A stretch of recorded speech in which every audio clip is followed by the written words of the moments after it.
This is The Wheel Weaves Watches, a spoiler-free breakdown podcast of The Wheel of Time on Amazon Prime. I'm your host, Dani, and I'm joined by my co-host, Brett, and we're here to bring you an in-depth look into the Wheel of Time show.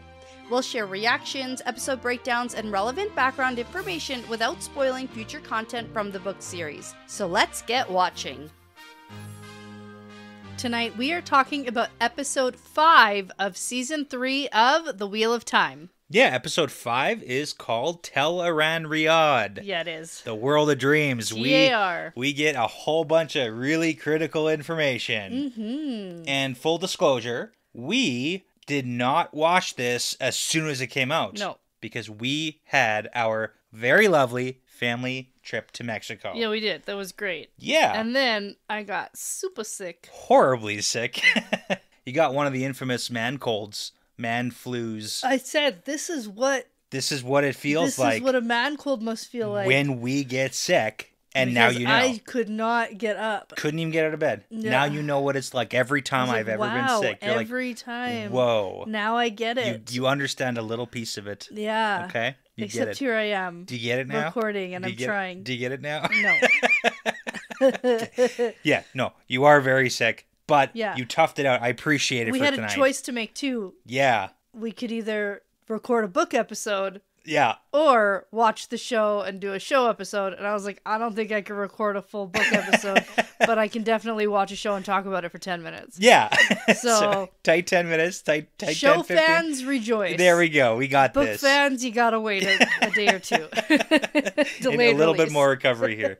Okay, so first off, I can't believe they did that to us in this episode. This was the perfect mix of the heartfelt, sweetest things, and then just like the horrible, brutal, just it punched me in the gut moments. You know what word comes to mind? Bittersweet? Methodical. Okay. This episode felt very methodical. Sure. Like it's very like on purpose. Yeah. Like Yeah. everything was just sort of placed just so. And I mean, every episode is, but this one felt slower moving. Well, yeah, no, for sure. Like this is, in my opinion, this is the setup that we get for the end of the season. Like we've got 3 more episodes, right? So this has to be the putting the pieces in place. Yeah, I feel like every episode we've watched so far has been a rush to the finish, and then it ends, and you're like, oh my god, it's over already? No! Yeah. But this one, there were several points where I was like, oh, that's the end? Oh, and then no, there was more. Yeah. Like, it felt slower. Well, we're almost like 5/8 of the way through the season, and we got to set up the pieces. Yeah, I know. I get it. Setting up the pieces. I get it. And a lot of fight scenes and stuff, too. Yeah. So for it to feel that slow moving with the amount of fights and everything we get, it's I crazy. think we're getting longer episodes, too. I'm pretty sure this said like 70 minutes or so. Oh, like I around didn't even look this time. I saw it briefly, and You're just making that up. No, okay. That was last episode, I think. It could have been this one, too. Who's to say? Okay, first thing we got to talk about, I suppose, the Aiel, because I love the introduction to Cold Rock's Hold. Cold Rock's Hold. It's just getting to see the Aiel in their home, in their, like, the way they live in the desert, from what it seems like to an outsider. And it's just so lovely and home feeling. It's inside of a bunch of rock caves. I bet those rocks are pretty cold. Oh, yeah. That's why it's called Cold Rocks, right? Maybe? Cold Rocks. You would have to assume. Yeah. If it's something else, I guess we'll never know. But that's what that is, probably. And then those crazy Aiel with those, what do you mean you've got 2 wives? That sounds crazy to me. No. It's crazy. The Aiel are like, oh, wait, you don't have more than one partner? Yeah. That sounds crazy to me. Yeah. And I do love how antagonistic Avienda is towards Rand. I would like, you're not even eating with the correct hand. Yeah, I have to be your teacher. Yeah. It's so annoying. Yeah, there's a lot of good, like, little subtle things there going on. But then also switching to Egwene with the introduction of her being taught about Tel'aran'rhiod and getting Bear and Mullane to say, hey, Egwene, we're going to teach you about this, but you have to understand, you're not allowed to go in unless we say you can. Yeah, and then immediately. Oh, I know. And she's like, I understand you don't want me to do that. Yeah. I think she, like, promised. It sounded like she did. To me, it sounded like she was like, yeah, okay, I won't do it. And then, immediately. what is she supposed to do when Moraine comes up to her and is like, yo, I heard you're doing real good in your studies. And she's like, maybe I can do that. Okay, I'll break the rules. I can do it. And then she's like, wait. I'm going to go dream spy on I know we're jumping to the end of the episode, but like, man, it's just every single dream sequence. I have to imagine that it's actually over a longer period of time. And we saw one training episode. Maybe. One training instance, and then she got like others since then. I prefer that she immediately broke the rules, because that also... Well, we have to wait a while, because all the clan chiefs have to come to one place, and they all walk and run. That's true. And so we're waiting here until we hear about the other clan chiefs. Till everybody gets here, because Rand's got some news to share. Right. About and we need him to be accepted. It's the whole thing. That's all the background about that. Yeah. And so I assume we've been here for several nights. Okay, more than the one. Because we did get that Lan and Moraine bit where it's like, hey, are you going to die tonight? Well, then we have tonight. Let's drink some usquai. I love that, too. Yeah. You know, from the book. I've never had the inclination to cough like that after I drink. You tried to kill me in Mexico with tequila. Yeah, You made me drink a tequila, and it almost killed me. A tequila shot. That was one, and I cannot. Yeah, you don't like it. It would nearly took me out. Yeah, I was like, we should record that. Seriously. And show people on our podcast. I can drink whiskey and rum. And I drank so much rum. No limit. Yeah, I like tequila. One tequila nearly did it completely. Yeah. So I was like, whoa, don't throw up now. Seriously, like it was close. Like I don't do the Okay. Yeah. Let's talk about the episode. Back to it. Okay. So Morin's not dying tonight. At some point, she's gonna have to throw in the towel. From what it seems like, right? She's pretty and she sad has a about message that. to deliver to Swan and that whole thing. Yeah. Are we assuming that the second part of that message was delivered? She was like, I got two things to tell you. I don't know. I think that the candle's going to burn down pretty quick. And I really hope that Moraine makes it out of Swan's dream, okay? Because all we keep hearing about is how dangerous Tel'aran'rhiod is. No. It's safer in your own dream. Yeah, but then she takes Moraine to Swan's dream. Yeah, but it's safer in Swan's dream also. For Moraine? For sure. Probably. Well, they're not gonna... What if she gets stuck there forever? Like, I don't know. We don't know the rules of Tel'aran'rhiod. Fair. You know what? You know who's not thinking about that right now? Egwene. Moraine. Also that. Yeah. Swan. Doesn't even know what's happening. Yeah, she has no idea. Nobody knows what's going on here. Yeah. Okay. She's going to wake up and be like, that was an interesting dream. Yeah. Okay. Let's real quick talk about the dream sequences. I loved the Perrin being a blacksmith and Hopper's there. Hopper's in his dreams. File's there too. It's very lovely. It's like a little family they got going on there. Cute. Very cute. I loved Elaine being the windfinder on the Seafolk ship. She's got and like then the she's got her Avienda. Avienda doing like the Titanic. Yeah. It's so good. And every single one of them, we get, poor Nynaeve with her daughter. Oh my God, my heart's breaking here. And then Matt with like his sisters and his mom who just died, just got murdered. Which we have to talk by about. the stupid White Cloaks. I hate them so much. Yeah, we have to talk about that. I love them as villains, but okay. Egwene just doing all this dream spying. Right, so much. And then just like being like, so happy for her friends. So much. She's like, look at all these lovely dreams everybody is having. And hey, you know who else you gotta also go visit? Let's go see Rand. Let's go see my... he's in our spot. I love that. Isn't that so nice? Is it just Rand by himself? Nope. No, it's not. No. And then the Lanfear eye contact. Yeah, she knows. She knows exactly what's happening here. Exactly what's going on. So good. It's so good. I'm gonna throw it out there. Yeah, what? I don't know if their relationship, which was already that. Know, my teachers, they said they want me to sleep in their rooms. That was a phenomenal scene. Okay, bye. I was just like curling up inside, wanting to die for both of them. Yeah.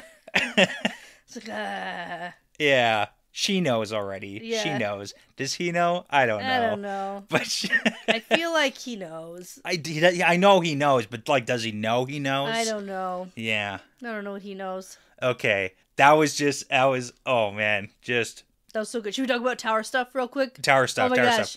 Oh, everything is so good. And Elida is so good. I don't even know what to say. Like, what else do you say besides just so good? She's so Elida. She's so Elida. Walking into the Amerlins, what does she call her? A river. She calls her river trash. River trash. Calls Swan, the Amerlin seat, river trash, just like you were when you were a dirty little river trash 9-year-old coming in. Oh my gosh, she's so mean. So mean, and so like hoity-toity, yeah. Up, pinky in the air, yeah. High as can believe. Like, yeah, because she's all fancy and Swan ain't that. Mm-hmm. maybe the simplicity that Swan brings to the table and then is Swan a good thing. is like, oh man, I hate her. Yeah. Let's see if she's Black Aja. Let's see, and set up this elaborate trap. And I actually really, really love that scene where they lure, and Adelia's just like, I don't even know what the heck is going on with Adelia right now. Yeah. She got brain zapped, and like she's still a little bit there, but she's mostly brain zapped. I don't know how much or how long. I'm still a little bit on the fence about how Varen is totally fine and Adelia isn't. Okay, so if you rewatch that sequence, it looks like Varen like did a thing and to block some of it. It looks like she reacted, and Adelius did not react at all. If you watch that scene, Varen for sure had a reaction to maybe block it. Because you've rewatched that over the... Yeah, okay. A couple times. Okay. A couple times. Okay, got it. Yeah, because I was looking for that. Yeah. But it does seem like she did. And Adelius... Anyways, the whole point, we lure Elida into this trap. I just have to say this for the record. One of the oaths is not, you must heal other Aes Sedai. No. Because, okay, so we have... Well, no, because my other thing was, is Elida allowed to use the power as a weapon? Against Dark Friends and, like, Shadow Spawn? Absolutely, you can do that. No problems with that. That's not an issue with the oaths. Because she really was going to town on those two Black Aja sisters. Yeah, and she, like, straight up murders the one, and then, like, is really cool weaves. Like, I really like I was not offended by special effects. You said that, I think, last time, too. No, I know, but again. Yeah, it's fantastic. And there were so many. Okay, there was. There was so many. Like the Windfinder on the Seafolk boat. On the ship. So cool. Like the dancing with the waves. Like I love that part. And then even Moraine using... Yeah. Or attempting to use... Trying to. The whatever it's called. Supercharged. What are they calling it in the show? Sakarnin. Sakarnin is what they're calling it in the show here. So, okay. But that's fine. So she's trying to do that. The point is, Elida straight up murders one. Cool weave sequence on another. I guess we found Jaichim. Oh, Jacob Carradine. Yeah. Jaichim that Moghedien was turning into a gray man. I'm pretty sure that's what they were zooming on the face. Like it was a little bit hard for me to tell in the moment. Or if it was just like, this is just a gray man. I'm confident enough to say that was the Jaichim who was turned into a gray man to go and assassinate the two Black Aja sisters. Okay. It seems like Elida is not Black Aja. Are we confident saying that for the show? I feel like I was waiting to see what her conversation was like with the two. Right. Because she really seemed mad. Not that they were caught as Black Aja, but that they were Black Aja. That they're Black Aja, yeah. So it's like, I don't necessarily need to be on Elida's side for anything, but I don't think she's Black Aja. Yeah. I honestly, I'm still a little bit on the fence here for what they're doing. Yeah. I don't know. I know. I don't know which way they're going to, like, I don't know. Yay or nay? I think she really doesn't like Swan. Right? She really wants to pull Swan down, and it's very clear that the last time they went up against each other, Elida wanted to be Amberlin's seat. Yes. And so there's that political rivalry. Yes, and Swan won last time, and there's still some shots being taken. And I mean, Elida can be a shitty person without being she doesn't literally have to be evil. Doesn't have to be evil. You can just be a bad guy. Just because you're a bad guy doesn't mean you're a bad guy. Mm-hmm. Yeah, it's very clear. So back to it. It's kind of like the White Cloaks. Exactly. Bad guys who aren't evil. Not necessarily. Working for the devil. Not necessarily. They could be. They could be, but not like inherently. Right. Mm-hmm. Okay. So we were talking about Elida for something. Oh, she got stabbed, and then Gray Man, and then Swan. Yeah. Swan goes and heals her. Yeah. You didn't have to do that. You didn't have to. Like, she's clearly your political rival. You have this whole thing where, like, she was murdered by not you, by a gray man. Like, there's a legit, she could be dead right now. And it's just you and Liana, your keeper, in there, who Elida has, I'm pretty sure, threatened both of you directly. Yeah.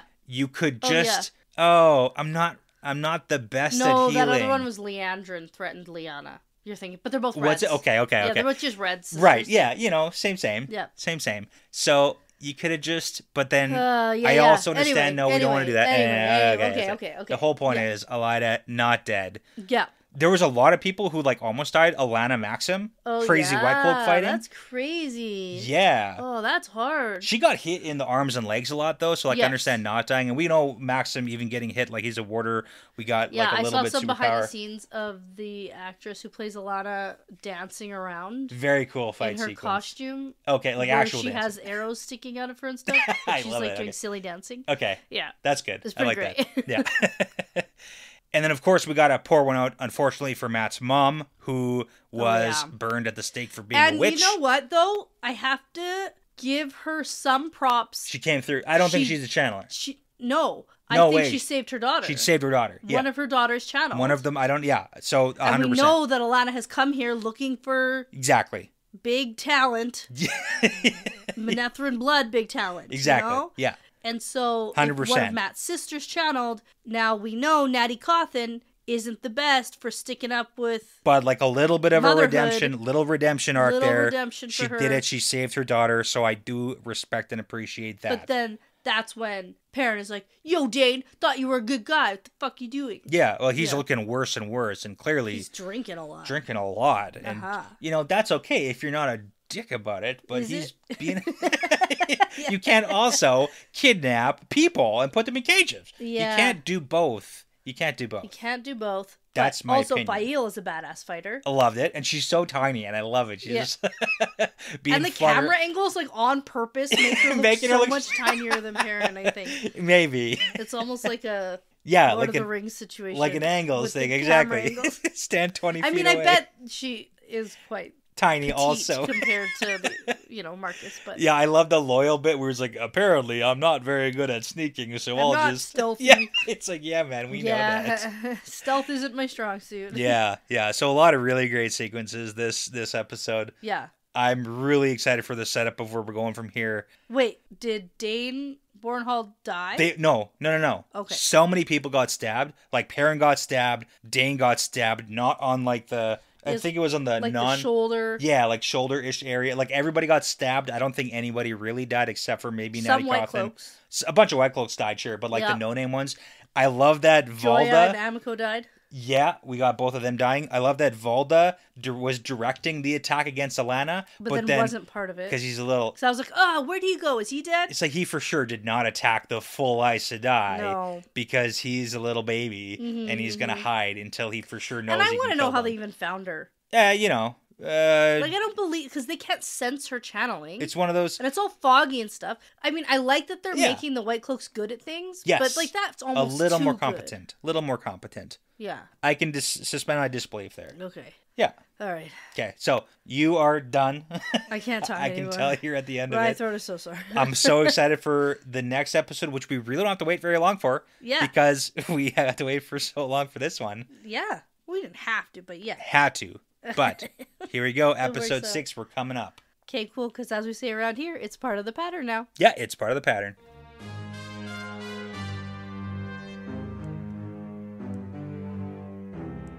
Hey, thanks so much for sticking around. That's the end of another fun episode. The Wheel Weaves is hosted and edited by Dani and Brett and produced by Dani and Brett with Passion Socks, Cody Feltz, Benjamin, Jamie Young, Megan, Jared Berg, Ricky Morissette, Adam, Mozyme, Michelle Forbes, MKM, Antoine Benoit, Lawrence Bradley, Colby T, Gabby Young, Rycat, Zane Sayaka, Matrix, Matt Truss, The Albatross, Bratimus Prime, Sarah Creech, Sims, and Saverio Bartolini. With music by Audionautics. Now, everyone, please be sure to go check out our Patreon page if you are interested in supporting us and the podcast. We'd love to send you some Patreon-exclusive merchandise as a thank you, plus you'll gain access to our episodes earlier than everyone else. And, at the time of recording, we have almost 50 bonus episodes for your listening pleasure. Find all that and more at patreon.com/thewheelweavespodcast. As always, please be sure to give us a 5-star review because it really does make a huge difference in helping other people find us. And be sure to tell a friend, Rhiod, because referrals really are the best compliment. For general information about our show, like how to send us shot glasses, how to join our Discord, and how to get in touch with us, visit thewheelweavespodcast.com. Thanks again for listening. This really is part of the pattern now.